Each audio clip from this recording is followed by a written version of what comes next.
সুপ্রিয় দর্শক, আবারও স্বাগত জানাচ্ছি ফিফা বিশ্বকাপ 2026 ঘিরে ভিউজ বাংলাদেশের বিশেষ আয়োজন বিশ্ব মাতানো বিশ্বকাপ অনুষ্ঠানে। আপনাদের সঙ্গে আছি আমি আহমদ সিফাত, এবং আজকে আমাদের সঙ্গে উপস্থিত আছেন একজন বিশেষ অতিথি। আপনারা জানেন যে আমাদের এই যে প্রোগ্রামটি হয়, এই প্রোগ্রামটি সৌজন্যে থাকে বাংলাদেশের জনপ্রিয় live sports streaming platform rabbit hole BD, এবং আজকে সেই র্যাবিট হোল বিডি থেকেই উপস্থিত আছেন র্যাবিট হোল বিডির ফুটবল বিশ্লেষক সৈয়দ ফায়াজ আহমেদ। ফায়াজ ভাই, আপনাকে স্বাগত। ধন্যবাদ আপনাকে। তো আমরা গতকালকের ম্যাচটা দিয়ে যদি একটু শুরু করি, যে গতকালকে মরক্কো ভার্সেস ফ্রান্সের ম্যাচ অনুষ্ঠিত হলো, এবং আমি প্রেডিকশন দিয়েছিলাম যে মরক্কো থাকবে, ফ্রান্স বিদায় নিবে। আনফর্চুনেটলি আসলে প্রেডিকশনটা ভুল হয়ে গেল, মরক্কো বিদায় নিয়ে গেল, ফ্রান্স থেকে গেল। কিন্তু এটা না আসলে আমার একটু মেনে নিতে কষ্ট হচ্ছে যে ফ্রান্সের খেলার যে ধার ছিল এবং মরক্কোর খেলার যে মানে প্রথম দিকে আমরা যে খেলার এন্ট্রিটা দেখছিলাম, সেখানে একটা মারমাট কারকাট মানে একটা মারমুখী অবস্থানে মরক্কো সবসময় ছিল, এবং মোটামুটি সবাইকেই নাস্তানাবুদ করে ওরা এত দূর আসলো। ফ্রান্সের সাথে হঠাৎ করে এসে মরক্কো কেন জানি মনে হলো যে কি হাল ছেড়ে দিল, নাকি ওরা আসলে নার্ভাস সিস্টেম ব্রেকডাউন হয়ে গেল। মরক্কোর গতকালকের খেলাটায় কিন্তু সেই মরক্কোর আমেজটা পাওয়া গেল না। এটাকে আসলে আপনি কিভাবে দেখছেন? ওয়েল, মানে জিনিসটা যদি আপনি যদি মনে করেন যে মরক্কো ফ্রান্সকে হারাই দেবে, that is almost like we say in sports যে our heart wants it, but brain দিয়ে বিশ্লেষণ করলে আমি বহু জায়গাতেই বলছি যে ইনফ্যাক্ট ফ্রান্স টিমটা এখন না, বেশ কয়েক বছর ধরে, গত ওয়ার্ল্ড কাপে, তার আগের ওয়ার্ল্ড কাপে যখন ওরা জিতলো, এর আগের দুইবারের ফাইনাল, এই টিমটা দিয়ে মানে ফ্রান্সকে দিয়ে আসলে দুইটা টিম করলে সেই দুইটা টিমের ওয়ার্ল্ড কাপ ফাইনাল হওয়ার চান্স আছে। This team is so strong.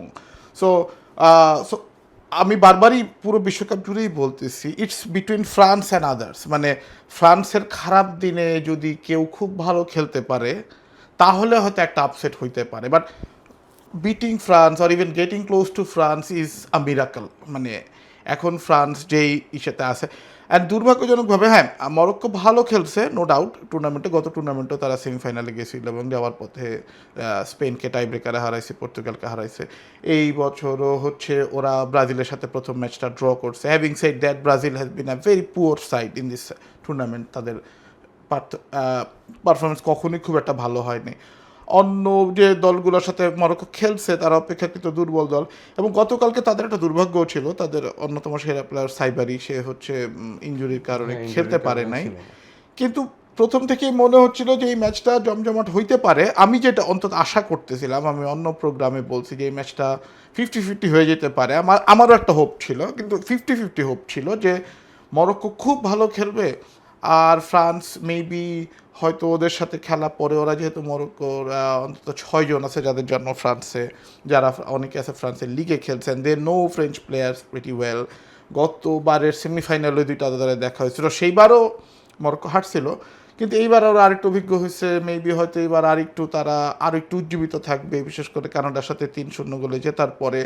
এবং আরও একটা জিনিস মনে হচ্ছিল ফুটবলের দৃষ্টিভঙ্গি থেকে, যে প্যারাগুয়ের সাথে আগের ম্যাচটাতে ফ্রান্স ওয়াজ আবিট শ্যাবি। মানে ওয়েল, ওইটার ফুটবলিং রিজনটা প্যারাগুয়ে খুবই ফিজিক্যাল খেলছে, খুবই মানে যেটাকে বলবো মারামারি করে খেলছে, অ্যালাউ করে না, হ্যাঁ গায়ের জোরে খেলছে, যার জন্য ফ্রান্স মাত্র একটা গোলে জিততে পারছিল, এবং সেটাও একটা পেনাল্টি থেকে আসা goal, if I am not mistaken. So কিন্তু যেটা হয়েছে, ফ্রান্স ইজ ফ্রান্স। মানে ফ্রান্সের যে এই টিমটা, আমি যদি খুব সংক্ষেপে বলি, ফ্রান্স যাদেরকে মানে বেঞ্চ থেকে উঠায় তারাও দেখা গেল আসলে ওয়ার্ল্ডের সেরা প্লেয়ার।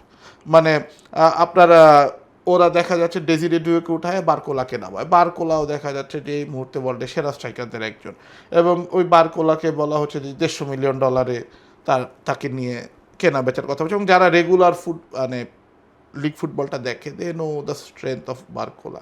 অ্যান্ড খুব মানে আরেকটু পার্টিকুলারলি বললে, way this French side play, অনেকেই খেলায় তো আমরা দেখতেছি, কিন্তু ইটস লাইক অলমোস্ট বলে যে পুরোনো দিনে যে শিকার করতে যেত সব একসাথে একটা ছন্দে একটা, মানে এবং তারা সব একসাথে ওঠে একসাথে নামে, এবং each of them are so fast. Even যে র্যাবিওট, যার বয়স এখন 30+, সেও দেখা যাচ্ছে খুব ভালো সাপোর্ট দিচ্ছে।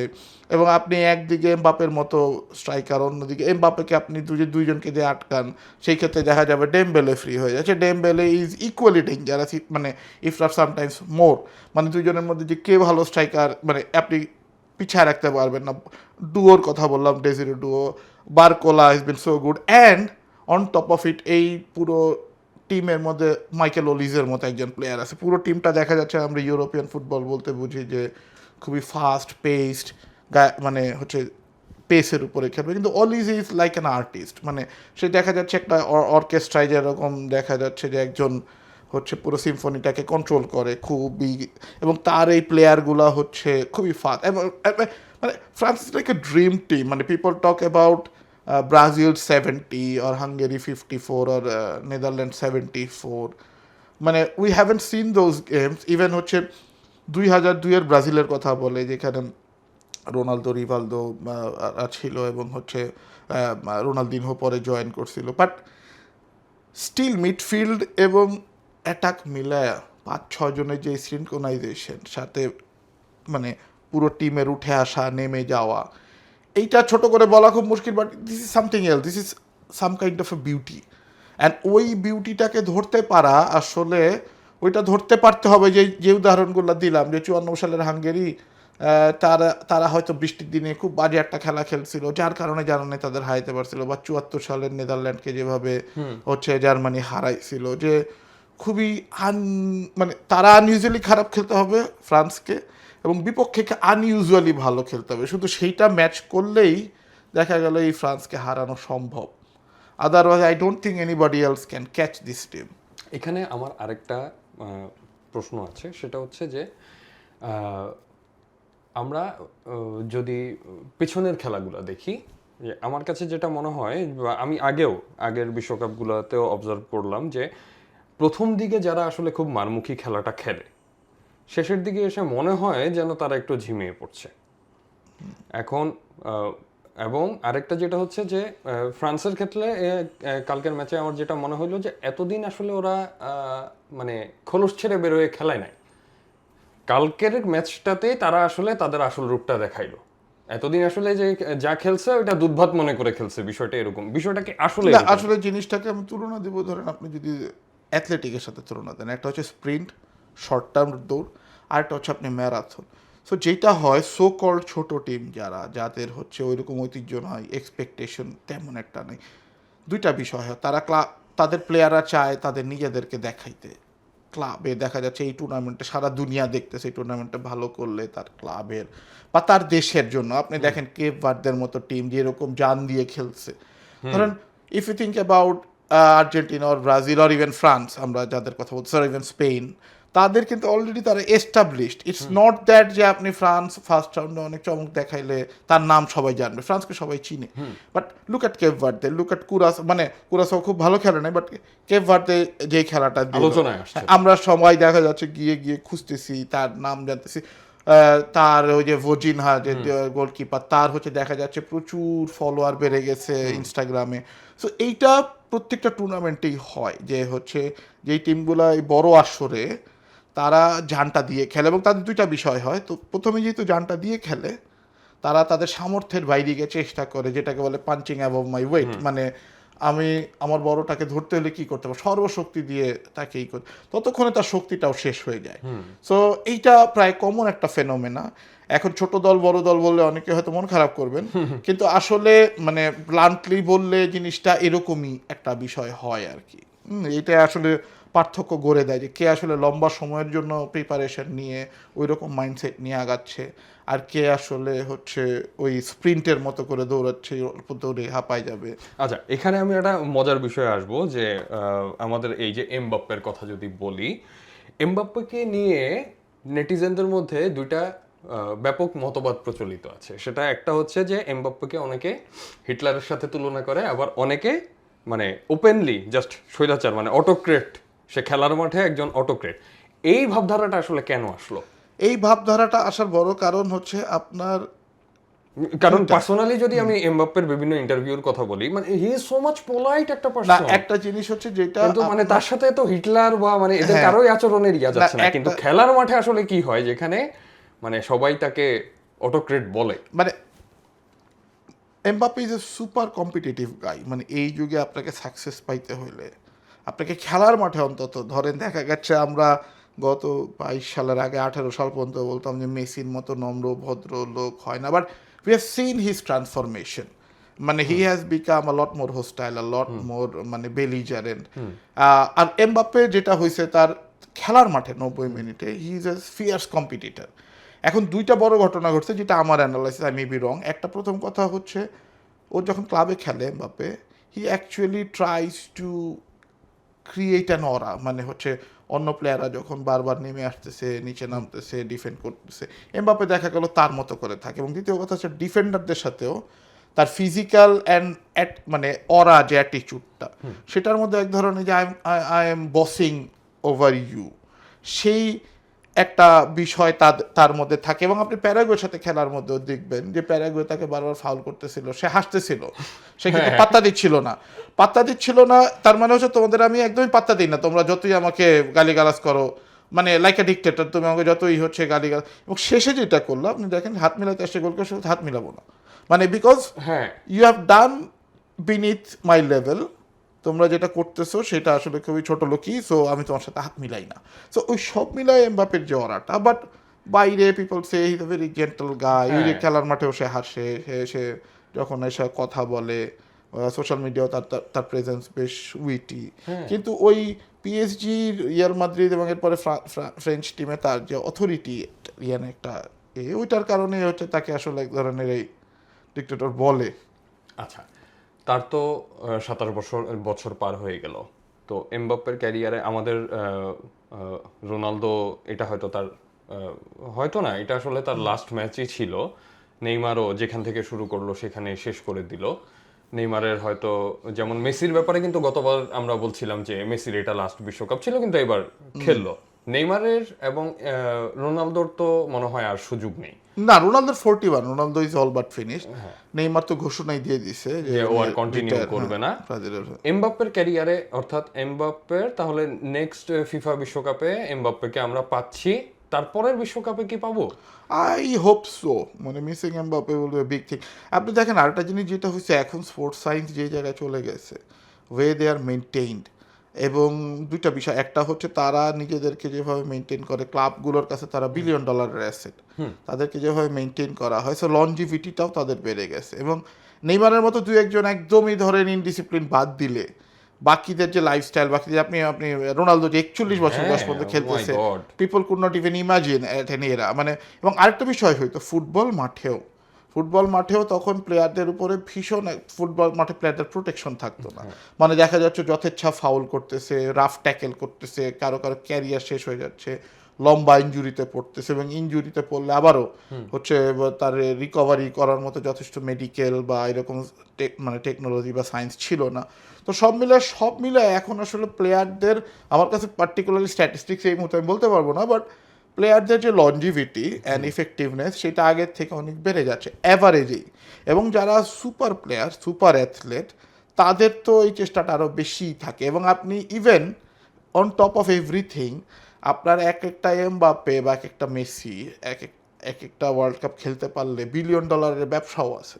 মানে ওয়েন এভার ইউ পুশ, মানে রোনালদো যেমন এই টুর্নামেন্টে, রোনালদোর খেলাটা সব আর কারো হোক লাভ হোক না হোক, ফিফার লাভ হয়েছে। সে হচ্ছে কি আপলিস্ট হচ্ছে কি রোনালদো একটা হাইপ তুলে most of this people knew যে he is 41, he is almost finished, he can't do anything apart from anything miracle. তাই হয়েছে, যেটা হওয়ার কথা তাই হয়েছে, কিন্তু ফিফার তো লাভ হয়েছে।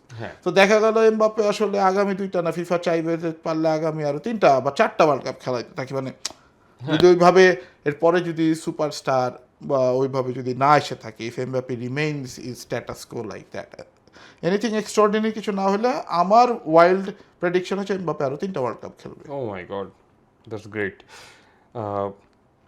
ও তো এমনিতে এখন রিয়াল মাদ্রিদের হয়ে খেলছে। এখানে যদিও আজকের ম্যাচের সাথে সঙ্গতিপূর্ণ না, কিন্তু তবু আমি একটু যুক্ত করতে চাই। সেটা হচ্ছে যে ফিফার বর্তমান যে ভূমিকা, এবং প্রচুর সমালোচনা হচ্ছে, প্রচুর বিতর্কিত ভূমিকায় চলে গেছে, এই বিষয়টাকে আপনি কিভাবে দেখছেন? বিশেষ করে আর্জেন্টিনা আসলেই কি ফিফা মানে আর্জেন্টিনা ঘেঁষা হয়ে যাচ্ছে, বিষয়টা কি এরকম? ওয়েল দেখেন, মানে দর্শকের আসলে এটা জানা খুব আপনি আগ্রহ। এটা না আসলে ছোট পরিসরে আলোচনা করা খুবই ডিফিকাল্ট। মানে you have ask me the right question, but আমাকে আসলে এটার জন্য কয়েক ঘন্টা আলোচনা করতে পারবো আমি। বাট ইফ ইউ স্টার্ট, মানে আমি খুব ছোট করে বলি যে 1934 মানে ফিফা প্রথম থেকেই, ফিফা ওয়াজ অলওয়েজ মানে আপনার পাওয়ারের এবং মানির জন্য ফিফা দৌড়াইছে। ফিফা হচ্ছে যেখানে টাকা আসবে, যেখানে তার ব্যবসা হবে, সে প্রথম থেকে সেখানে ছিল। একটা পর্যায়ে পর্যন্ত জুয়েলারি মেয়েরা বলতো যে হ্যাঁ ওই বৈশ্বিক বৈশ্বিক মানবতা, ভ্রাতৃত্ব, মৈত্রী, এগুলোও জরুরি, এগুলো বলতো। কারো কারো সেই ইচ্ছা ছিল, নো ডাউট। কিন্তু বিশেষত মানে যখন আপনার টেলিভিশন আসলো এবং আরো অনেক বেশি পরিমাণ এইটা ফুটবল ইন্ডাস্ট্রি যখন বিলিয়ন বিশ্বজুড়ে ডলারে ছড়ায় চলে গেল। গেল, তখন না আসলে FIFA became a money machine. এবং তার আসলে হচ্ছে আর এখন সে চিন্তা করে যে হচ্ছে আমি কিভাবে, এবং সে সারা জীবনই সে এই ধরনের কাজ করে গেছে। আপনি 34 সালের বিশ্বকাপের কথা যদি বলেন, যে ফ্যাসিস্টদের বিশ্বকাপ, মুসোলিনি, সেই সময় জুলেরিমে বলতেছিল যে it seems like Mussolini is the president of FIFA. FIFA হ্যাঁ, সো ইতালি ওইভাবে জিতছে। 78 সালে আর্জেন্টিনা যে কলঙ্কিতভাবে বিশ্বকাপ জিতছে, ইট ইজ ভেরি এভিডেন্ট যে হচ্ছে আর্জেন্টিনার স্বৈরশাসক ভিদালার একটা ট্রফি লাগবে, এবং সেটা অলমোস্ট তাকে হাতে তুলে দেওয়া। হ্যাঁ, so এখন খারাপটা লাগে কি, প্লেয়াররা কিন্তু তাদের মতো করে ট্রাই করে। ইটস নট দ্যাট যে প্লেয়াররা পাতানো খেলা, মানে হ্যাঁ প্লেয়ারদের জন্য এটা একটা মানসিক অশান্তি যে অবশ্যই। আচ্ছা আমাকে আসলে চিট বলতেছে, বা আমি আসলে ওদের মানে আমি ভালো খেললেও লোকে সেটার প্রশংসা করবে না। ইটস মানে আর্জেন্টিনার কথাই ধরেন, যে 2টা গোল খেয়ে 3টা গোল দিল, যে সিচুয়েশনেই হোক ওইভাবে 3টা গোল দেওয়া ইজ অ্যামেজিং। অথচ দেখেন আমরা সেই আলোচনাটা না করে আমরা কিন্তু চলে যাচ্ছি হচ্ছে, অথচ আলোচনাটা হওয়ার কথা ছিল অবভিয়াসলি দেয়ার ইজ সামথিং। এখন আমি যেটা বললাম, ফিফার লিগ্যাসি অনুসারে, ফিফার হিস্ট্রি অনুসারে, ফিফা সারা জীবনই বড় দলকে, যেটা আমরা মানে মানে ফিফা যেটা It's চায় an open বড় দল, secret. হ্যাঁ ইটস অ্যান ওপেন সিক্রেট, ওরা বড় দলকে সাপোর্ট করতে চায়, ওরা বড় দলকে রাখতে চায়। একটা সময় ওরা আফ্রিকান কোনো দলকে নিতেও চাইতো না। আমরা যেই বিশ্বকাপে দেখি যে হচ্ছে অনেকে অভিযোগ করে যে আর্জেন্টিনাকে হারায় দেওয়া হয়েছিল, সেই বিশ্বকাপে আবার এর থেকেও বড় হারায় দেওয়া হয়েছিল ক্যামেরুনকে। So in short there are hundreds of instances যেখানে ফিফা এরকমভাবে হস্তক্ষেপ করে। FIFA is an unholy machine in a sense, মানে যেই কারণে 2015 সালে তাদের একটা বড় চেঞ্জ হয়েছে, স্ক্যান্ডাল হয়েছে। কিন্তু তারা যেহেতু বিলিয়ন ডলারের ব্যবসা করে, বিলিয়ন মানে billion billion, billion। So but I don't think যে হচ্ছে we should not blame Argentine players, they play Yes. Through their heart. Yes. এখন তারা যদি Obviously not. সুবিধা পেয়ে যায়, সেটা তাদের জন্য একটা, আপনি দেখেন যে ওই যে আর মানে ছোট করে শেষ একটু বলি যে আমেরিকার যে প্লেয়ার বালাগুন, সে he was playing so well, টিমটা ভালো খেলতেছিল, কিন্তু যখন এমন রেড কার্ড রিসেন্ট করলো ট্রাম্পের সরাসরি হস্তক্ষেপে, ওই প্লেয়ারটাও কিন্তু ভালো খেলতে পারলো না। না। ওর জন্যও কিন্তু এটা একটা প্রেশারের জায়গা হয়ে যায়। So I feel pity for players. হ্যাঁ, না সেটাই আসলে ওই যে এইটাতে বারবারই একটা কথা মাথায় আসছে যে যারা যুদ্ধে যায় তারা মানে যারা যুদ্ধে যায় তারা যুদ্ধ চায় না, আর যারা যুদ্ধ করায় তারা যুদ্ধে যায় না। তো যাক, তর্ক বিতর্ক আসলে থাকবে দর্শক। এখন আমরা পরবর্তী ম্যাচে চলে যাব। তার আগে আপনাদেরকে একটু শিডিউল জানিয়ে দিই যে মারমার কাট একটা কোয়ার্টার ফাইনাল চলছে। ইতোমধ্যেই সেমিফাইনাল নিশ্চিত করেছে ফ্রান্স, 2-0 গোলে মরক্কোকে বিদায় করে দিয়েছে। এবং আজ দিবাগত রাত 1টায় আপনারা দেখতে পাবেন স্পেন ভার্সেস বেলজিয়ামের কোয়ার্টার ফাইনাল ম্যাচ। এখানে কে থাকবে, কে জিতবে, সেটা নিয়ে এখন আলোচনা করব। ফয়েজ ভাই, স্পেন ওয়েল স্পেন মিডফিল্ডে রাজা, বেলজিয়াম হাঁটি পাপা করে অনেক ভালো খেলার চেষ্টা করতেছে, বাট এখানে মনে হচ্ছে বেলজিয়াম আজকে, এটা আসলে প্রেডিকশন করাটা ঠিক হবে না। বেলজিয়াম হয়তো বিদায় নিবে যদি দুর্ঘটনা না ঘটে। আপনি কিভাবে দেখছেন? এখন দেখেন ওই যে একটু আগে যেটা বলতেছিলেন যে ফ্রান্সের সাথে মরক্কো খেলার আগেও আমরা অনেক আশা করতেছিলাম মরক্কো জিতবে, despite such huge difference, such unique gap. এখন ওয়ার্ল্ড কাপের কোয়ার্টার ফাইনাল হচ্ছে 8টা দল। আমি যেভাবেই বলি, যতই তুকতাকারি করি বলি, যে এরা ওয়ার্ল্ড কাপের সেরা 8টা দল।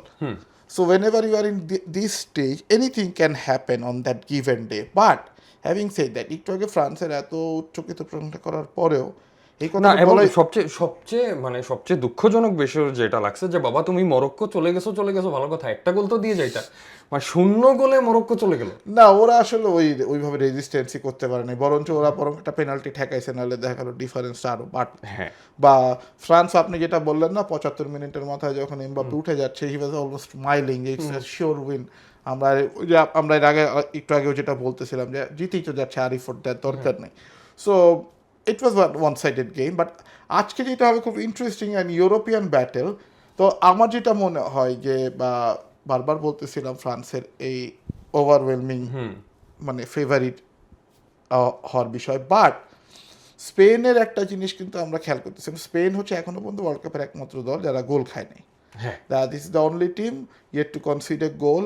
অ্যান্ড প্রথম ম্যাচে যেহেতু ওরা কেবোভার্দের সাথে হচ্ছে ড্র করছিল, আমরা হয়তো তাদেরকে ভাবছিলাম তারা ছিটকে গেছে, কিন্তু তারাও ওই যে শক্তি সঞ্চয় করে। এবং স্পেন কিন্তু ইউরোপের সাইড হলেও স্পেন খেলে কিন্তু আনলাইক ইউরোপের মতো ছোট পাসে খেলা, মিডফিল্ড কন্ট্রোল রাখা, লং বলে না খেলে বরং হচ্ছে, এবং যে গোল করতে দেব না, গোল দিতে পারি বা না পারি, গোল করতে দিব না। এবং ওদের যে কারণে দেখা যাচ্ছে ওদের এত বেশি পজিশন থাকে, এবং হচ্ছে কি ওদের ডিফেন্সটাও খুব রোবাস্ট হয়ে যায়, যেটা 2010-এ আমরা যে স্পেনকে জিততে দেখছিলাম, যে 7 ম্যাচে মাত্র 8টা গোল দিছিল।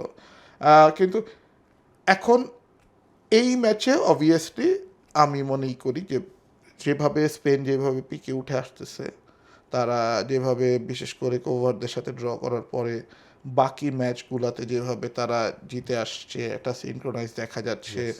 মানে ইয়ামাল ফর্মে ফিরতেছেন, হ্যাঁ, অন্যরাও হচ্ছে, ওদার ব্যাল হচ্ছে 2টা গোল দিল অস্ট্রিয়ার সাথে, দুর্দান্ত 2টা goal, and other players are also around the corner, and এই স্পেন টিমের পক্ষে অনেক কিছু করে ফেলা সম্ভব। তো আজকে আমার তাদের মনে in on the other hand Belgium কিন্তু এই প্রজন্মের প্লেয়ারগুলোকে তাদেরকে একসময়, তারা কিন্তু একসময় ওয়ার্ল্ডের 1 নম্বর সাইড ছিল র্যাঙ্কিংয়ে, এবং একটু বয়স হয়ে গেল, এখনও ডি ব্রুইনা ওয়ার্ল্ডের বেস্ট মিডফিল্ডারদের একজন, লুকাকু ক্লাব পর্যায়ের লিজেন্ড, তার অনেক মিস নিয়ে আমরা হাসাহাসি করি, কিন্তু সে ওয়ার্ল্ড কাপে এসে ঠিকই ভালো খেলে। And এই টিমটা জায়গা মতো পিক করছে, দেখেন কোথায় সেনেগালের সাথে তারা 85 মিনিট পর্যন্ত 2-0 গোলে পিছায় ছিল, শেষ 5 মিনিটে মানে 2 মিনিটের মধ্যে 2টা গোল দিয়ে এক্সট্রা টাইমে গিয়ে একটা পেনাল্টি, সেটা বিতর্কিত ছিল, বাট এনিওয়ে তারা আবার গোলটা দিল। That's happened.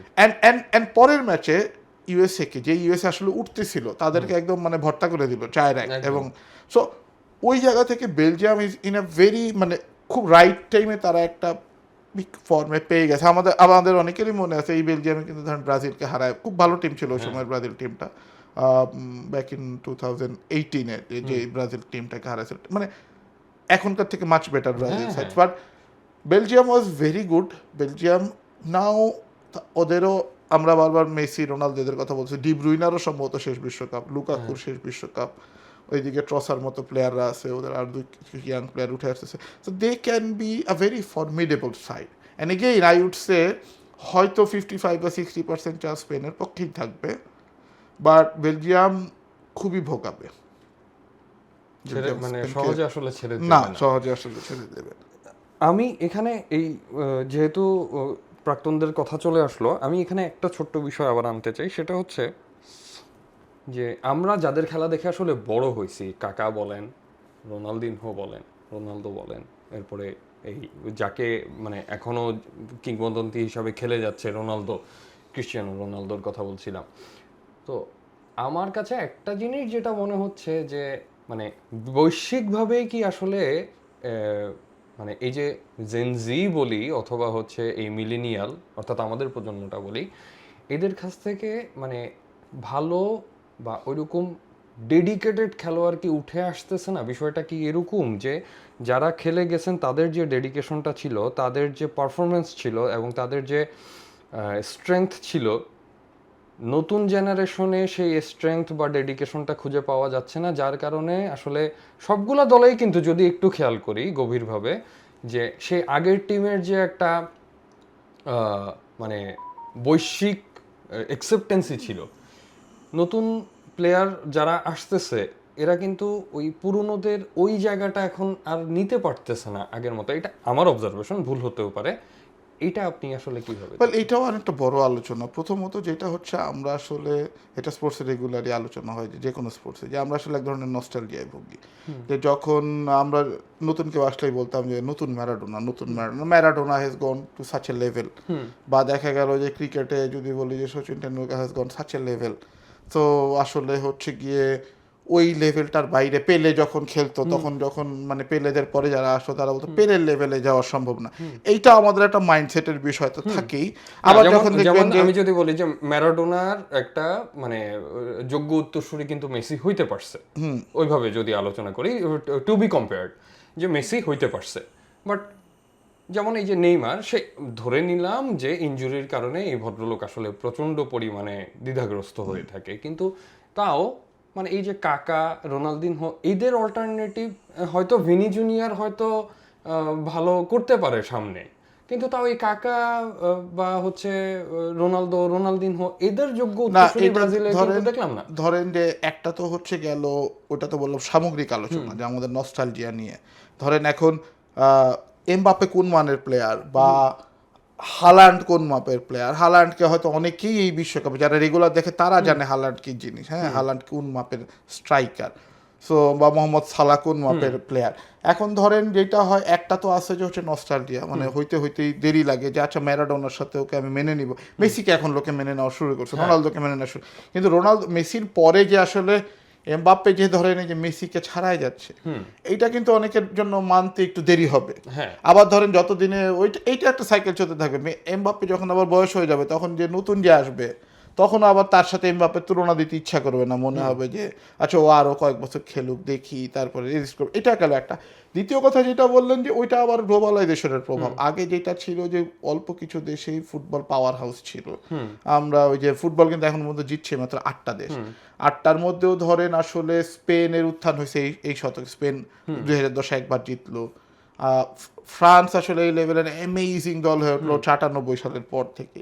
এর আগে বেসিক্যালি ব্রাজিল, আর্জেন্টিনা আর ইউরোপের মধ্যে ধরেন জার্মানি, ইটালি হচ্ছে, আর এরা মানে আমি বলবো যে এই 4টা টিমই মোটামুটি ধরেন এদের মধ্যে দিয়ে হয়তো ওরা, ইংল্যান্ড বলতো আমরা বিরাট দল কিন্তু আসলে তেমন কিছু করতে পারতো না। হ্যাঁ, তো what happen now all on a sudden, আমরা যদি গ্লোবালাইজেশন বেড়ে গেছে, টেকনোলজি সব জায়গায় পৌঁছে গেছে, ছেলে পেলে সব জায়গা থেকে হচ্ছে স্প্রাউট করতে পারতেছে, এখন এই জন্য আমরা আর্লিং হালান্ডের মতো প্লেয়ার দেখছি নরওয়েতে খেলেও সে বিশ্বসেরা হচ্ছে, সালা ইজিপ্টে খেলে হচ্ছে, আমরা মানে সরি আফ্রিকার বা এশিয়ার অনেক টিম থেকেও দেখতেছি যারা, সো ওই গ্যাপটা কমে আসতেছে।